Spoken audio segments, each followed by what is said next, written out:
Pot જે હોય તેની અંદર તેલ પાણીના મુઠિયા કહેવાય. તેલ અને પાણી મૂકવામાં આવે અને મુઠિયા બનાવીને પોટને આ રીતે થોડી થોડી વાળે ઉછાળીને એ રીતે મુઠિયાને કૂક કરવામાં આવે અને બહુ જ ટેસ્ટી લાગે. અને આ આપણા દાદા દાદીના સમયની વાનગી છે, તમને બધાને ખબર જ છે. તો સરસ, જુઓ આ દૂધીના મુઠિયા આપણે બનાવ્યા છે અને એને કેવી રીતે બને એ હું તમને રીત બતાવું છું, પરફેક્ટ માપ અને ટીપ્સ સાથે. તો આ રીતે ક્રન્ચી થયેલા મુઠિયા હોય ને એ પણ બહુ જ સરસ લાગે. અને આમાં આ મુઠિયાને તમે ઓછામાં ઓછા 2 દિવસ સુધી સ્ટોર કરી શકો છો. એટલે કે તમારે જર્નીમાં જવું હોય તો પણ આને લઈ જઈ શકો છો. તો દૂધીના મુઠિયા માટે આ 500 ગ્રામ તાજી અને કુમળી હોય ને એવી દૂધી લીધી છે. તો છાલ ઉતારતા પહેલાં એને થોડી ચાખી લઈશું, કારણ કે કોક વાર દૂધી પણ કડવી નીકળી શકે છે. તો ત્યારબાદ એની આ રીતે છાલ ઉતારી લઈએ.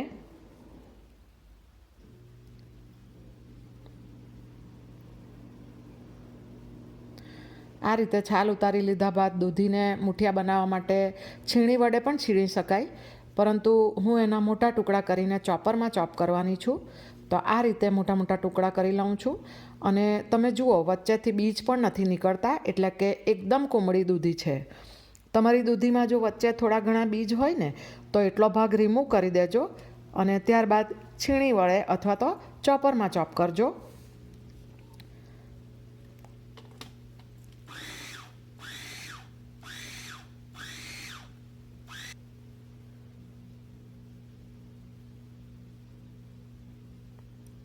આ રીતે ચોપ કરી લીધું છે. તો હવે એને એક પ્લેટમાં કાઢી લઈએ અને બાકીની દૂધી પણ આ રીતે ચોપ કરી લઈશું. અને આજે જે મુઠિયા બનાવવાના છીએ ને એને અમે ઉછાળેલા મુઠિયા કહીએ છીએ. અગાઉ મેં આ વાત કરી છે તમને સ્ટાર્ટિંગમાં. એટલે કે કઢાઈમાં તેલ અને પાણી ભેગા કરીને મુઠિયા મૂકીને કઢાઈને આખી હલાવવામાં આવે અને એ રીતે મુઠિયા ઉપર નીચે કરીને કૂક કરવામાં આવે છે. અને મુઠિયા બાફીને પણ બનાવી શકાય અને તળીને પણ બનાવી શકાય છે. આપણે આ દૂધીને જે ચોપ કરી લીધી છે એ સૌથી પહેલાં એક પ્લેટમાં લઈશું.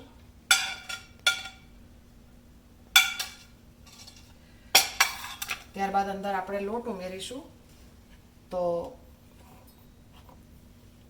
અડધી કટોરી જેટલો ઘઉંનો કરકરો લોટ લીધો છે. તમને કરકરો લોટ નહીં મળે તો રવો લઈ લેજો થોડો. ત્યારબાદ અડધી કટોરી ઘઉંનો ઝીણો લોટ લીધો છે રોટલીનો. પોણી કટોરી જેટલો જુવારનો લોટ લીધો છે. 3 ટેબલસ્પૂન ચોખાનો લોટ છે અને 3 ટેબલસ્પૂન ચણાનો લોટ લઈએ.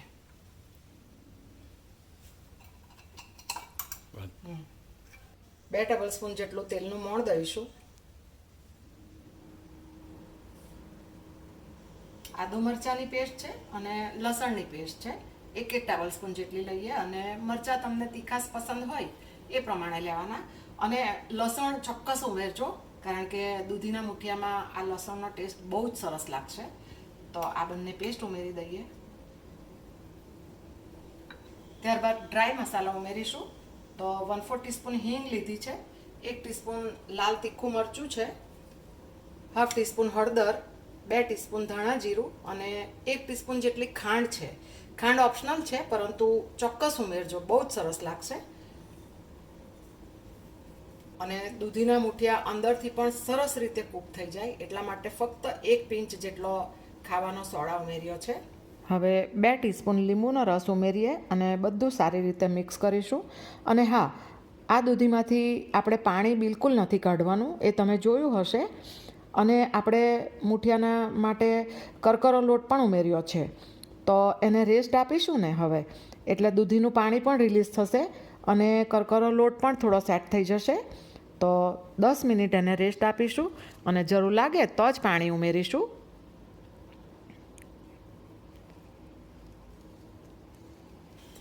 દસ મિનિટ બાદ હવે આપણે મુઠિયાને જોઈ લઈએ. તો આપણે જે કરકરો લોટ ઉમેરેલો છે એ સરસ રીતે પલળી ગયો છે અને પ્રોપર મિશ્રણ છે.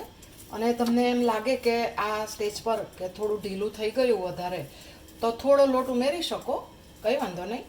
અને તમને એમ લાગે કે હજી કડક છે લોટ તો થોડું પાણી એડ કરી શકો. તો આપણું મિશ્રણ એકદમ પ્રોપર છે. તો આ રીતે મુઠિયા વાળી લઈશું.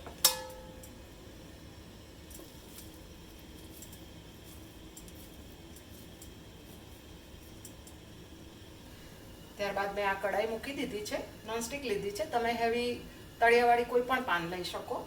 તો એમાં લગભગ 2 ટેબલ સ્પૂન જેટલું તેલ મૂકીશું અને તેલને સ્લો આંચ પર ગરમ થવા દઈએ.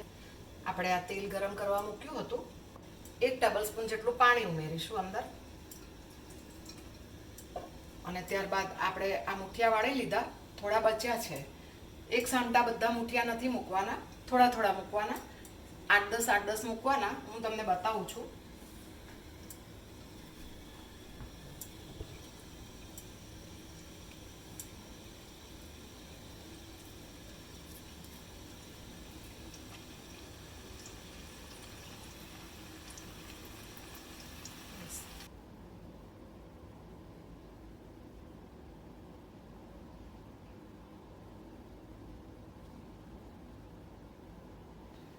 આ રીતે મુઠિયા મૂક્યા બાદ ઢાંકણ ઢાંકીને આપણે 3 થી 4 મિનિટ થવા દઈશું.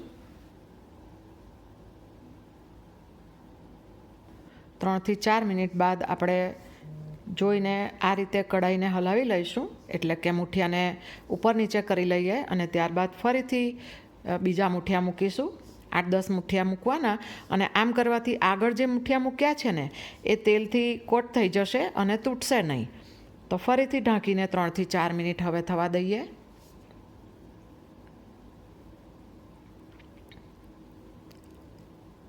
ફરીથી જોઈ લઈશું અને ફરીથી કઢાઈને આ રીતે હલાવીને મુઠિયાને ઉપર નીચે કરી લીધા બાદ બીજા મુઠિયા મૂકીશું.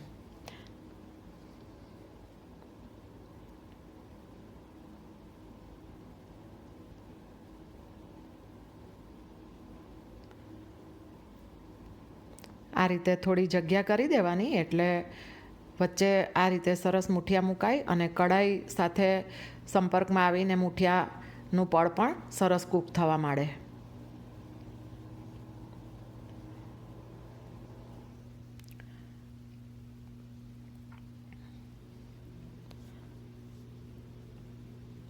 હવે બાકીના મુઠિયા પણ મૂકી દઈશું આ રીતે થોડા જગ્યા કરીને.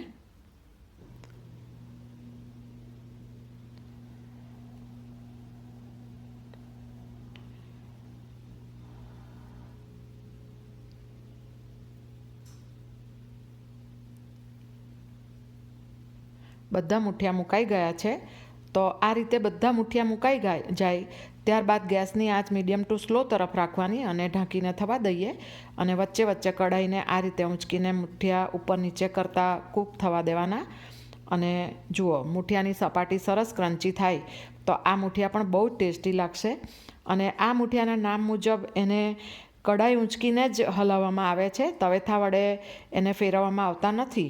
તો બધા મુઠિયા મુકાઈ ગયા બાદ ટોટલ 15 થી 17 મિનિટ સ્લો ટુ મીડિયમ આંચ પર એને કૂક થવા દેવાના. અને વચ્ચે વચ્ચે કઢાઈ હલાવીને મુઠિયાને ઉપર નીચે કરતા જવાનું, એટલે સરસ કૂક થશે. અને ત્યારબાદ લાસ્ટમાં 3 થી 4 મિનિટ ખુલ્લા જ કૂક થવા દેવાના.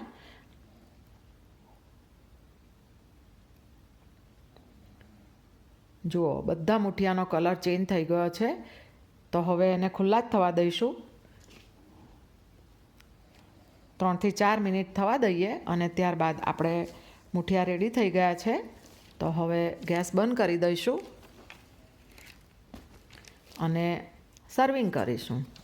વાવ, જુઓ કેટલા સરસ મુઠિયા આપણા રેડી થઈ ગયા છે. ગરમ ગરમ, બહારથી થોડા ક્રન્ચી અને અંદરથી સોફ્ટ એવા દૂધીના ઉછાળેલા મુઠિયા રેડી છે. અને આ રીતે ધીરજથી તમારે કૂક કરવાના, એટલે અંદરથી પણ પરફેક્ટ કૂક થશે.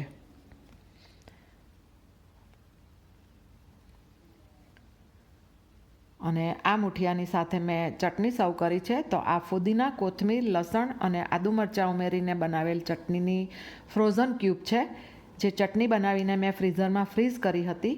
અને આ રીતે જોઈતા પ્રમાણમાં બહાર કાઢીને એનો યુઝ કરું છું. અને એનો કલર પણ કેટલો સરસ છે, ગ્રીન તમે જુઓ. અને પીગળ્યા બાદ પણ ચટણી જુઓ, એકદમ લીલીછમ છે.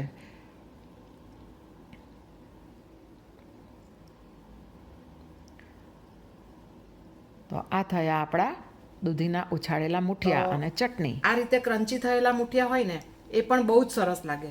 અને આમાં આ મુઠિયાને તમે ઓછામાં ઓછા 2 દિવસ સુધી સ્ટોર કરી શકો છો. એટલે કે તમારે જર્નીમાં જવું હોય તો પણ આને લઈ જઈ શકો છો. તો હું તમને તોડીને બતાવું છું મુઠિયું. જુઓ, અંદરથી પણ સરસ કૂક થઈ ગયા છે. અને એને આપણે ચટણી કે ચા સાથે સર્વ કરીએ. અને આ ચટણી કેવી રીતે બને એની રેસીપી પણ મેં આ ચેનલ પર મૂકી છે, તો તમે ચોક્કસ ત્યાં જઈને જોજો. અને જો મુઠિયાની રેસીપી ગમે તો તમારા ગ્રુપમાં લાઈક અને શેર કરજો. અને ચેનલને હજી સુધી સબસ્ક્રાઈબ ના કરી હોય તો ચોક્કસ કરજો.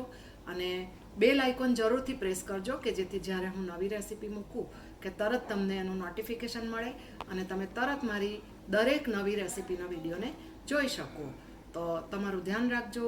આવજો.